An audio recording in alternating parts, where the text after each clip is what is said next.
Hey everyone, welcome to another episode of the Easy Conversations podcast, a podcast about having easy conversations. I'm your host, Furkan Dandia. In this week's episode, I sit down with Kimberly Nina Hill. Kimberly is a relationship coach that works specifically with men, and she also has her own podcast called the Self-Confidence Project. Kimberly and I discuss how men can show up in relationships and the things that men need to focus on. In this episode, Kimberly and I also get into some details about the dating in the online world, and Kimberly shares some helpful tips that can help men when they set up their profiles. I really hope you can get a lot out of this episode, and if at the end you can leave a 5-star review, I would truly appreciate it. All right, Kimberly, thanks for joining the Easy Conversations podcast. I'm super grateful to have you on here, and appreciative that you're taking the time to come on and have this conversation with me today. But before we get started, I just wanted to give you an opportunity to introduce yourself and maybe talk about a little bit about the work you do specifically with men, and then we'll kind of get on with our discussion from there. Yeah, awesome. Well, thank you for having me. It's nice to have the tables turned and join someone else's show and not always be the one in the hosting seat. So feels good. My name is Kimberly. For those that may not have connected with me on social media or know who I am, I'm from Vancouver, British Columbia, and I coach men. And I coach men in the area of dating and relationships, of course, around intimate relationships, but when we talk about relationships, it seems to span to every single relationship that we have, including the one with ourselves. So, typically I'm working with men who are single and are wanting to get back into the dating scene, but don't really know where to start. And maybe it's because they don't have the experience. Maybe it's because 2021 is just hectic and crazy, or maybe it's because they were married for 15 years and now they're dating again. And it's like, wow, this feels different. Or men that are in relationships already, either new ones or even long-term ones that are saying, hey, I really want to give this relationship my absolute best shot, but things aren't feeling right. So help me work through some of the things that are going on here, including asking for what I need and improving communication and deepening intimacy and making sure they have time for themselves and lives outside of their relationships too. So when it comes to dating or relationships, and if you're a man or you identify as one, then that's the kind of work I do. So yeah. Awesome. And just out of curiosity, like what got you into this field, specifically working with men? Obviously, like I know a lot of men who would be somewhat intimidated working with a female, right? So have you experienced that, and maybe share some of the things you do that could be different from a male's perspective?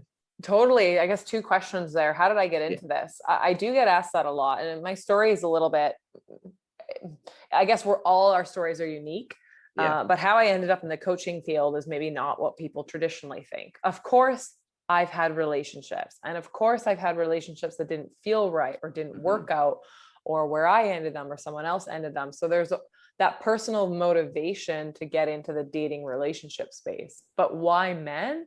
Well, before I even started my coaching practice, before I worked with over 100 men, I was already working with men, but in a very different field.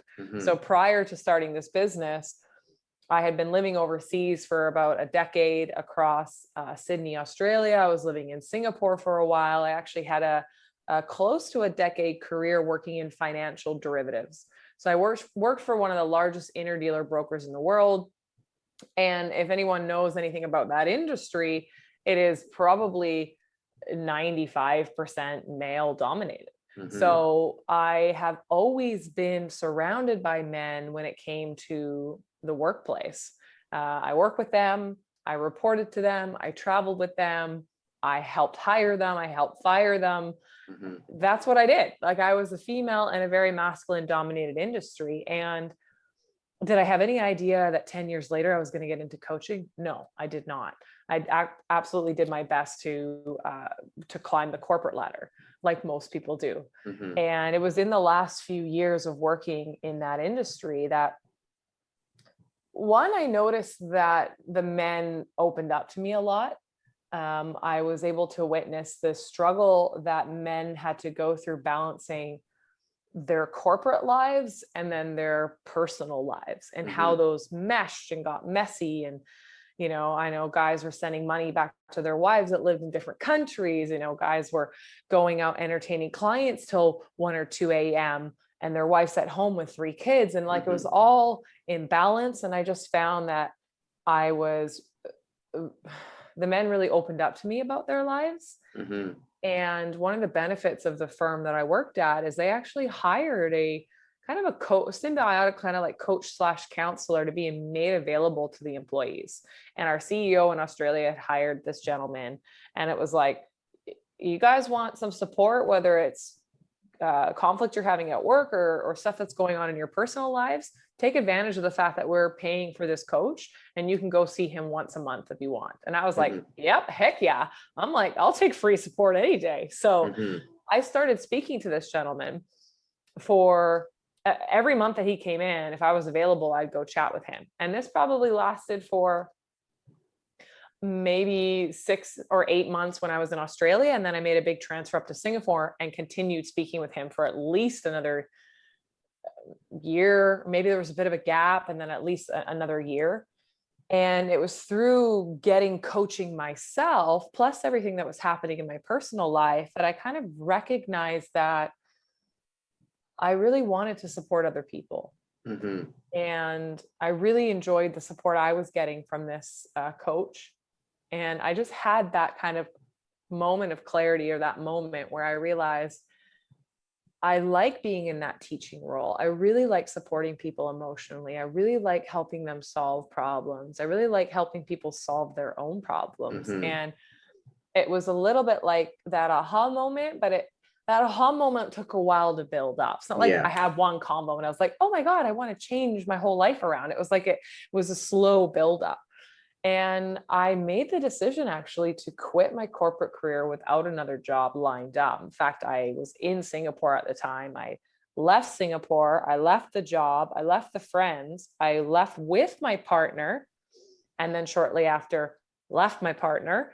And it was like a massive change in my life. So I came back to Vancouver, Canada, and I thought, fuck, now what? I just said that I'm going to go do this, and now I don't know what to do. And so there's a real big period of transition. And then it's led me to where I am now. I got into, coaching school, got qualified. And then guess what? I decided to coach women because I was like, I'm a girl, I'm a woman. I should just, I know women's issues. I should just focus on that. And very quickly realized that that's amazing and it brings me a lot of fulfillment, but supporting men made me feel even more fulfilled because there are not a lot of females that I know that are advocating for men and are speaking out for men or supporting men's emotional needs as well. And I have a lot of girlfriends, and I have been guilty of it myself over the years, where we're like, things aren't going right in dating or relationships. Who do we blame? We blame the dude we're dating. Yeah. Right. And it's interesting because more men are the ones that are committing suicide. Men actually struggle after breakups for longer than women. And, men are being put down a lot in society. And so I want to break that mold. I want to be different. I want to support men. I'm good at it. I make good connections with men. The energy is really aligned, and I get to do something I love while supporting men. And I get to learn a lot along the way. So I'm trying to give you like the spark notes of like my story, because, it spans over many, many years. Yeah. But here I am today, and I really love it. Of course, I would coach women too. And if it's the right fit, there are a lot of the same things I'm coaching men on, women can benefit from as well, like intimacy building and conflict reduction and asserting ourselves and learning boundaries and all of that. But it feels right to do what I do. So here I am. Your second question, which I'm surprised I even remembered here, is are men like intimidated to work with me? Maybe, but I haven't had that. And I think I do a decent job of removing any intimidation factor, because there is no judgment in coaching. And, I've worked with men in their young 20s and men in their mid 60s. And it's really just about that kind of compassionate energy and fit. So I haven't run into that. Although if any of my clients have felt that, they've been really good at hiding it. So yeah. Well, I think part of it is, and to kind of like transition into the main discussion I wanted to have with you today is about vulnerability, right? And I feel like a lot of men, myself included at times, we struggle with it, right? And I think that is compounded when you're talking to women or especially if you're trying to work with them. And I think that's where I was curious about, it could be intimidating where you're sitting across the table or working with a female and you're having to talk about your emotions or getting deep into some of the things that you struggle with in the dating world, right? Yeah, 100%. You're right. Like if they can practice doing it with me, that's actually great practice for doing it with the woman that they want to actually be with. And no, it's not easy, right? But with the right support and the right kind of cajoling and the right environment and that element of making sure it's confidential and safe and that trust can be built, then it's totally possible, right? For sure. And talking about intimacy building, so I have a lot of guy friends and everyone's different, right? And I get to, it's funny, I get to hear various opinions and perspectives on how these guys want to show up in their relationships, right? So there's that whole I need to be an alpha to really get that control or power in the relationship. And then there's some of the guys who are really starting to come around the idea of, okay, well, I need to be vulnerable and express my emotions. But then that also backfires at times. And then they almost regret taking that approach. But what are some of the things you tend to coach the men you work with in terms of how to build that intimacy? Well, that as well. I mean, I think there's a misconception, right? Men either think they have to be like the asshole or jerk, or they're like, if I'm not that, I'm a nice guy, and nice guys finish last. Right? Well, here's the truth. Nice guys don't finish last. Pushovers finish last. And a lot of nice guys are pushovers because they're people pleasers, or they value the opinion of others more than they value their own opinion. And so I do work with a lot of men who would admit or nod their head up and down if I ask them, are you the caregiver in your relationship? Yeah. Are you the people pleaser? Yeah. Do you often do things you don't want to do just to make the other person happy? Yeah. Do you prescribe to the belief that it is your responsibility to make your partner happy? Yeah. So what have you done nice for yourself recently? Nothing. Right. So, that doesn't work. Right. So a lot of the coaching and the work I do with men is helping them understand that first and foremost. And secondly, learning how to overcome it. So it's okay to be assertive, right? It's actually okay to be in a relationship and your partner not be perfectly happy all the time, right? Because it actually doesn't exist, right? We can't be perfectly happy all the time. So I teach men to not only understand what they need, but to be able to communicate it in a really respectful way. And yes, on this other hand, we also have to know that sometimes when we do make requests or we are being vulnerable, that there is an element of the other person maybe doesn't accept that. Or we have to be aware that rejection is a part of life. And that's something that we can learn and overcome, because what you were saying earlier was like these guys that decide to take that vulnerable route and then it, like, air quote, backfires. Well, something's happening there, right? If they're choosing to be vulnerable with someone and it backfires, either they're sharing too much or the individual is just not the right person for them. And if there's a kind of judgment there, well, of course it's going to backfire, because that's just not your person. And we have to take that risk in life to say, well, I can't hide myself and expect to be seen. But if I choose to be seen, I also run the risk that not everybody is going to like the real me. And that I'm okay with. but that's the hard part, is getting to be okay with that part, right? Right. And that's what I try to tell people also, is you can only control the way you show up.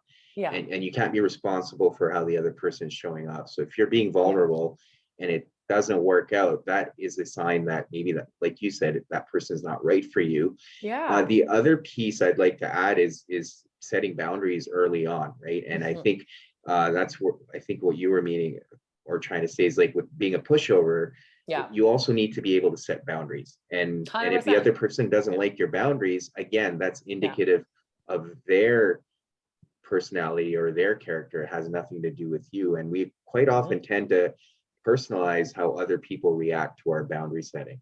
Yeah, it's so important to have boundaries and to be able to uphold them. And to uphold them is more than just saying what they are once. It's often reinforcing time and time again. And if the other individual doesn't respect them or pushes back, well, sorry, as long as those are respectable boundaries to have in the first place, then to me, that's a deal breaker, right? Someone who because that means there's no respect. And if there's no respect, there's no relationship. So yeah, but when it comes to boundaries, it's like someone who hasn't really had them or really known how to enforce them may need a little bit of help to figure out how to do that. Because we don't want to live our lives in either extremes, too much or too little, right? We need to find where like that healthy balance is. So yeah, oftentimes I have a worksheet that I get clients to do, which gets them to kind of self-assess whether they're a little too loose with their boundaries or they're a little too rigid with them, and then what they can really do to kind of settle themselves in the middle. For example, saying yes to everything all the time is too loose of a boundary. And a lot of men in relationships will do that, right? They'll drop everything just to make their partner happy. And then when their partner says, I'm not satisfied in the relationship, the men go, what? I mean, I've been doing absolutely every goddamn thing you ask, and I've been doing it like trying my darn best. What's going on here? And she's like, I'm not feeling it. And that's where guys get devastated, right? The healthier kind of approach is to say, yeah, a healthy relationship is based on interdependence, right? You're not codependent. You're not one identity. You're not commingled. You don't do absolutely everything together, right? And you're not so independent that you're like avoidant and you're never really relying on each other for anything. The interdependence is two people come together to share a life together, but they have separate identities, right? And they can also rely on each other and lean on each other for support, but they also know how to self-support, and they also have a support network outside of the relationship. Yeah. And just to finish the whole discussion on boundaries, I feel like, men or people in general, I don't think it's specific just to men, like set porous boundaries, and then when they're kind of crossed, they kind of get upset and the resentment builds. But like you said, if you're not reinforcing the boundaries, you can't expect the other person to just respect them, unless you need to lead by example, almost, if it's your boundary. Effective communication, right? And so like communication is not one conversation. Often it can be multiple conversations, or, hey, when you did this, or when I noticed this, I really felt this way and it really hurt my feelings. And then the other person has a chance to be like, oh shoot, like I didn't know that hurt you. I'm so sorry. Okay. Like, yeah, I can own my part in this and I'll modify things, right? We need to be going kind of back and forth all the time. That's why people say like relationships are a compromise. It's not like I have to give up a big part of my life just to be in this relationship. No, it's constant little bits of compromise all the time, particularly in our communication. And I guess in my humble opinion, compromise can sometimes mean accepting our part in things and not being so defensive and saying, like, you know what, maybe I misheard you the first time.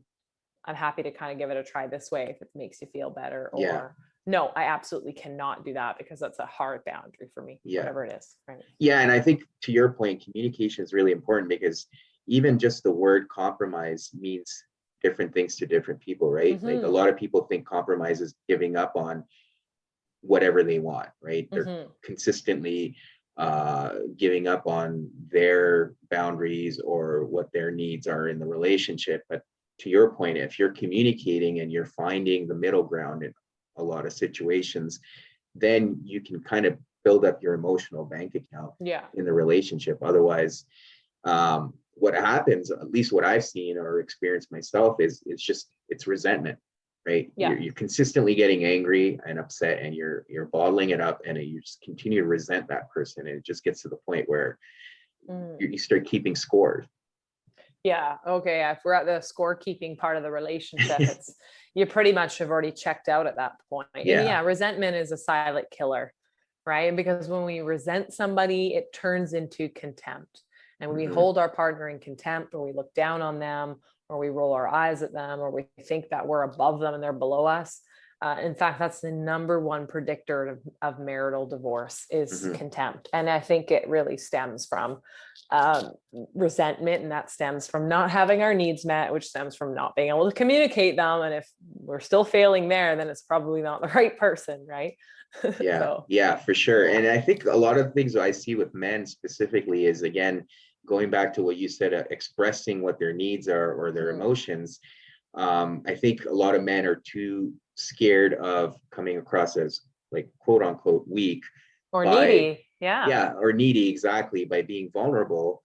And then they just kind of expect their partner to read their mind. I've heard that so many times. They're like, my partner just doesn't like get me. Like, I wish they understood me more. And I'm like, well, do you tell them what you need? No. Okay. Well, so they can't read your mind. And women are very intuitive. But we are not mind readers, even though we might be able to finish your sentence correctly every now and then. We really are not mind readers. And if you need something, you need to tell us.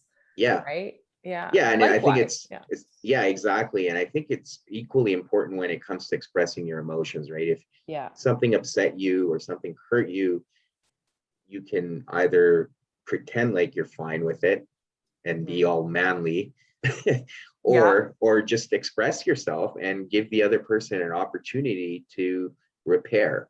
And that's what I see often happens is guys let their egos get in the way, and that just creates a whole different set of issues. I think like the key here for sure is like men and women getting more used to saying, I feel this, I feel unloved right now, or I feel like distant from you, or I feel sad right now, or whatever. Like just learning to communicate. Most of the times I think the difficult thing there is that I know a lot of people, and I believe this for a long time too, and it's still something that I have to like work on in my current relationship, is when our partner is not feeling a positive emotion, when they're feeling any negative emotion, whether it's anger, sadness, depression, anxiety, whatever it is, we often just want to like fix their feelings. I don't feel that way. Like, oh, I hate seeing you hurting.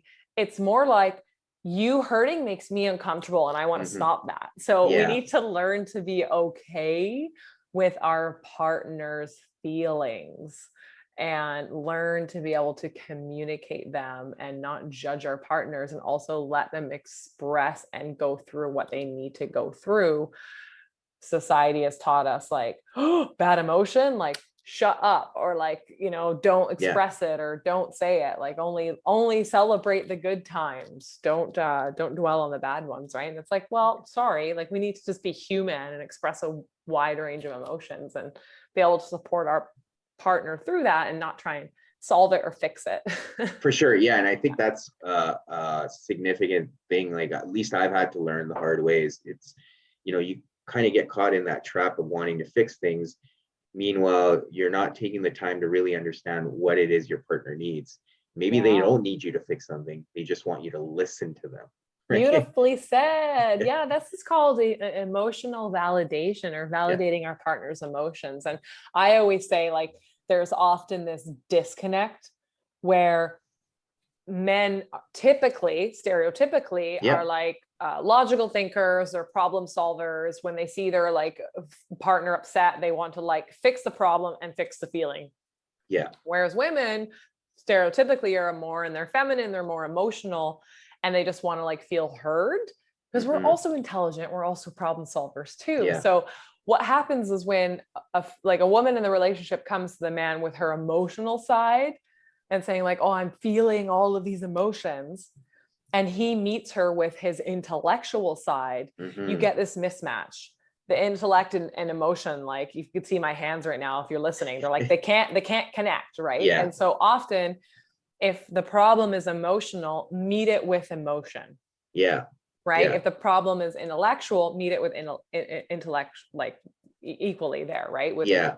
Yeah. What is it? Is even intellectualism a word? Probably not. No, but Yeah. no, I hear you. You know what I'm saying? Yeah. I can completely relate. I'm Yeah. an engineer by background, Yeah. so I understand that everything's Yeah. we like to solve every problem. Right. And so the best way of solving it is by saying, like, what do you need from me right now? Yeah. Do you just want me to listen, or would you like me to help you problem solve?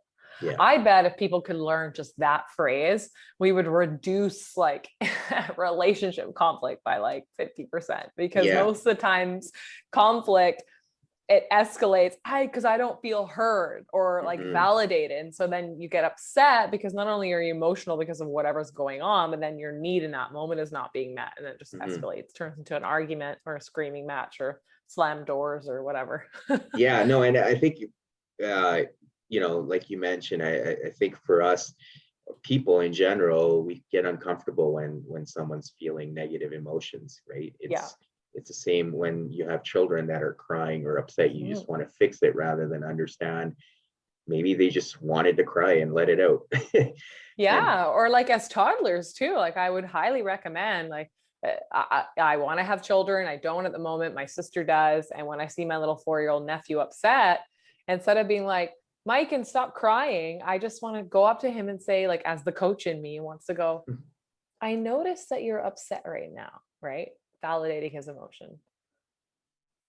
What do you think that's from? And like, what do you think that would make it feel better? And helping him learn like the tools to like self-regulate himself too, versus a parent picks their kid up and is like, stop crying, and like hugs and squeezes them thinking that will fix it, or takes the toy away or whatever and tries to solve the problem immediately, versus like spending that extra 45 seconds to sit down and go, hey, I'm noticing you're hurting. Like, what's caused that? Why, what's happening that's made you upset? Okay, what can we do about it? What do you think we can do to solve it? Right? Yeah. God forbid I give that advice like it's super easy, and then I'll have kids and I'll be like, my brain will be exploding. No, but I think those are things you can even use with your partner. So for men that are listening, it's exactly what your partner may want to hear, is like noticing what they're feeling, or they're acknowledging whatever emotion it is, and listening to them and validating them, right? So that's important. The other thing I wanted to discuss with you, considering like with the dating world and the current times with online dating and how that's just taken off over the past several years, how has that changed in terms of the work you do with men? I know, again, like a lot of my friends kind of struggle in that space because it's frustrating, right? There's so many options out there for both men and women, and it's just what I find is it's hard for people to be able to kind of narrow down on the person they are seeking. And I think it's a double-edged sword. So the pro is that we are now able to connect with and be introduced to way more people than we would have previously. Yeah. And the con is, as a result of that, we're also going to be seeing more artificial matches, conversations that don't go anywhere, or even more time on different dates that maybe don't lead anywhere. And the other con right now is that I think our society is developing a little bit of a grass is greener mentality. What I mean by that is, so you could literally break up with someone today and then be dating someone new by that night. Yeah. And that, I think you could be, right? Or you could at least be having an intimate conversation with someone that night, or ask them to go out for a drink and meet them. And so it's created this like mentality of, I don't need to solve the problem.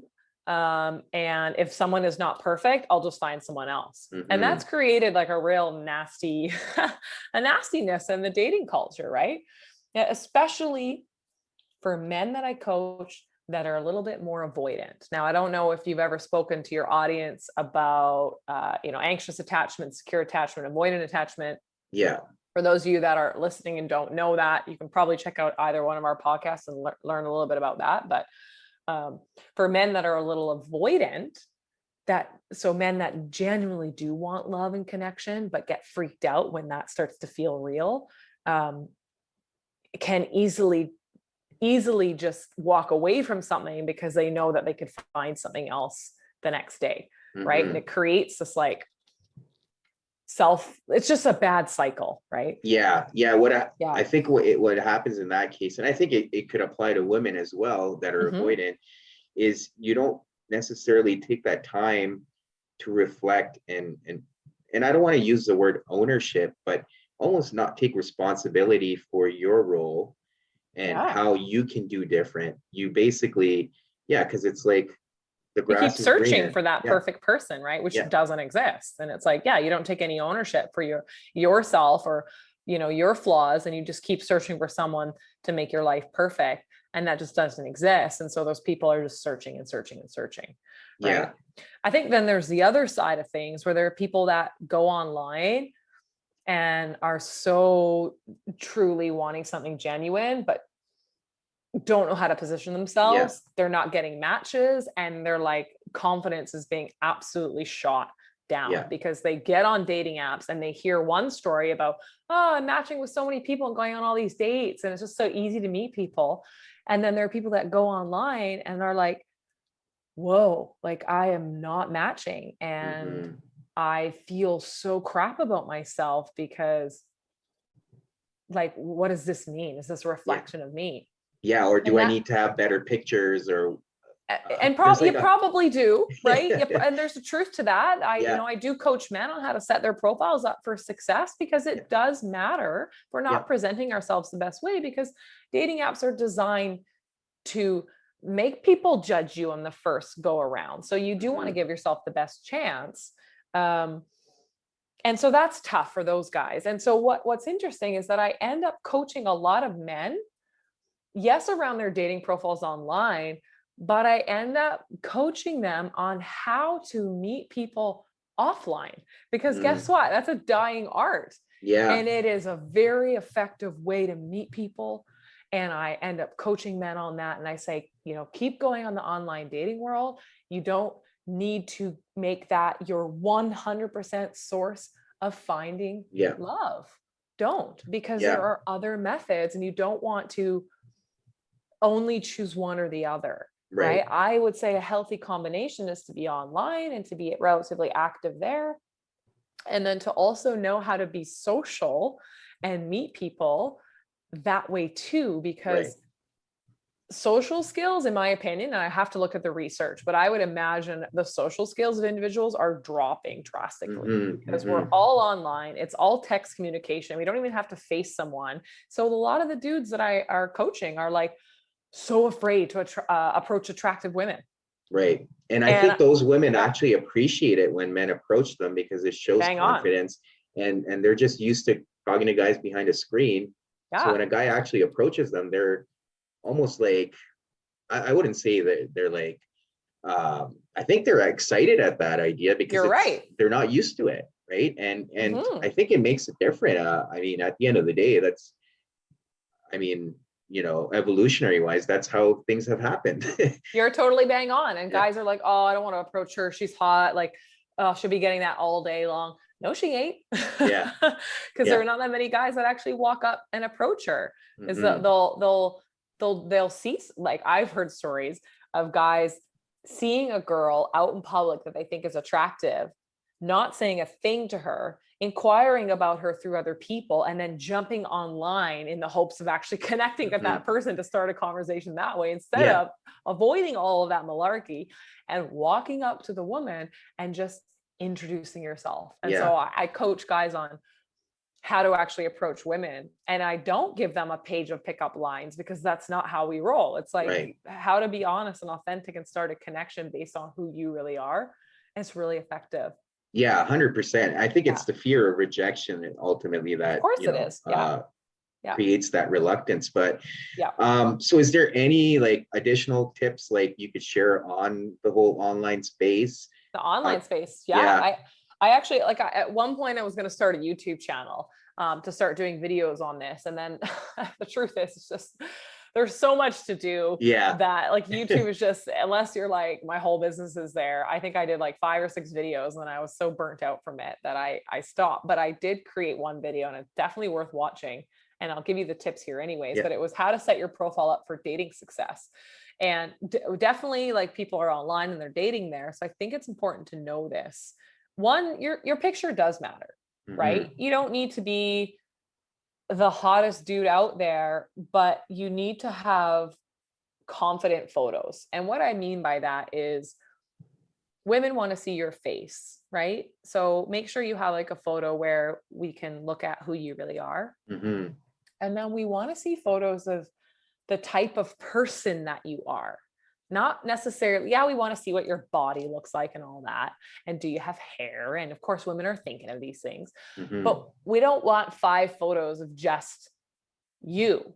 And we want photos where we can see you. And then we want photos of like, what kind of person are you? So what I mean by that is if you're outdoorsy and you like hiking, photo of you out hiking. If you like fishing, you know, make it clear so we can see you in it, right? Like don't put a fish covering your face. Hold the fish out, cover your face, but like show who you are in your profile. You know, only get that little bit of time to make an impression. So if all you care about is just yourself and there's 5 selfie photos, most women are going to swipe past you because that's giving the wrong message. The right message is, hey, I'm confident this is my face.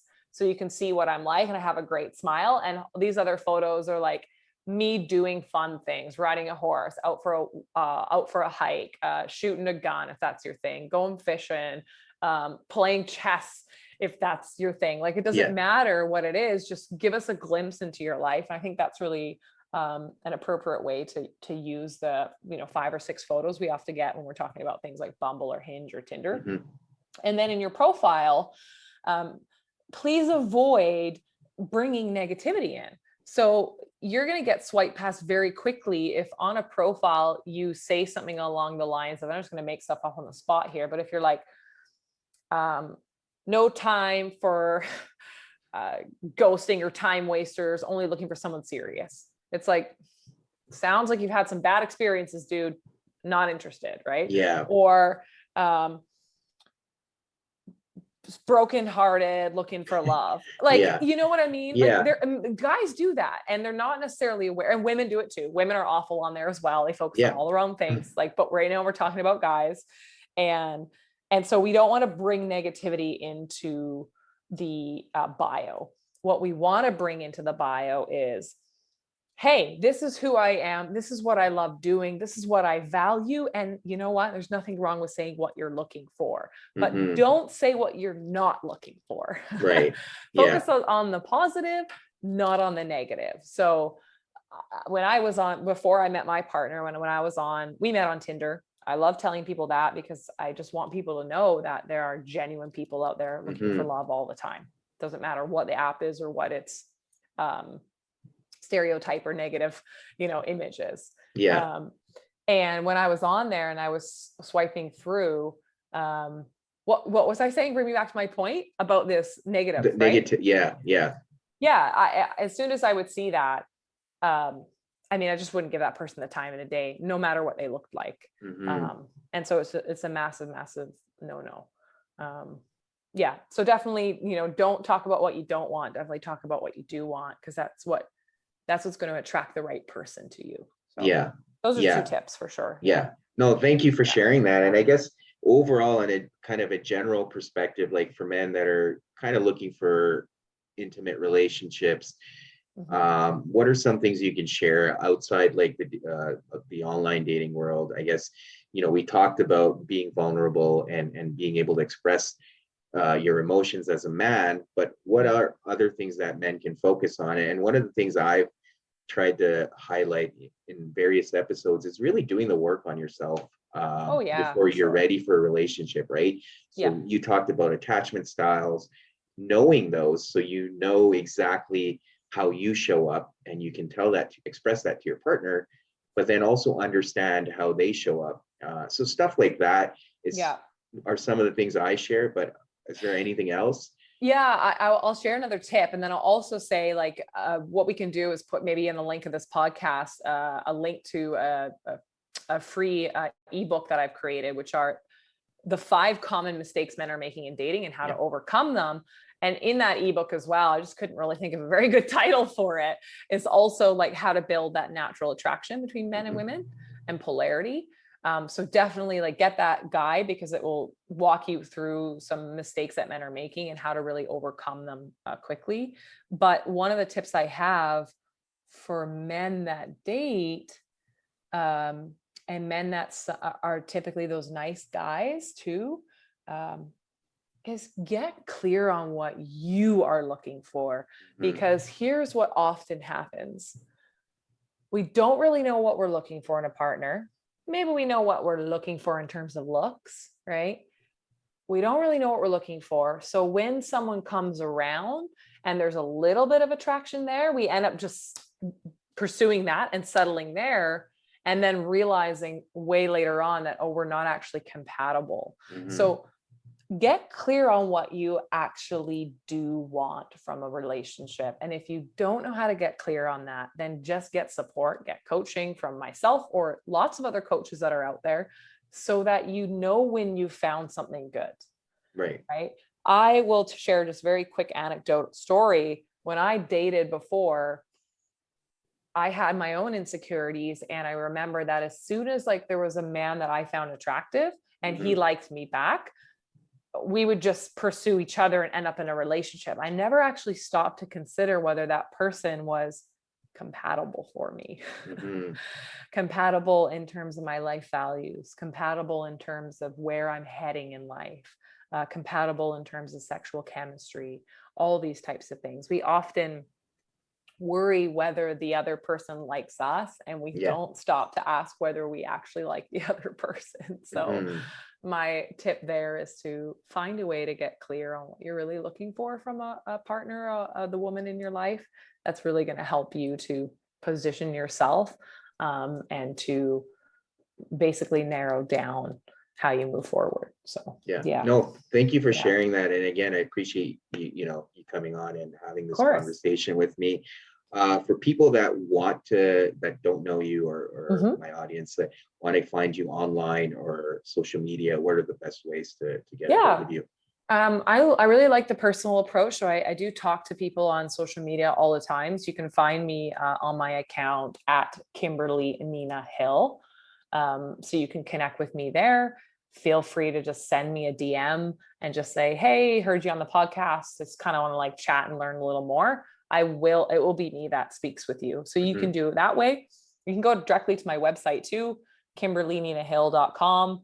Same thing, shares a little bit about me, my experience, bunch of testimonials. And if you want to book a call, you can do it that way. And then likewise, if you're not ready to reach out, but you want to learn a little more, we can drop the link to the free ebook on how to overcome these mistakes and also how to build that natural attraction. You can learn more there. And then if you feel compelled to reach out after, you can do so too. So perfect. I'll definitely share the link to the ebook in the notes there. And thank you again. I appreciate you coming on. It was I really enjoyed it. Thanks again. And hope to have you on mine soon too.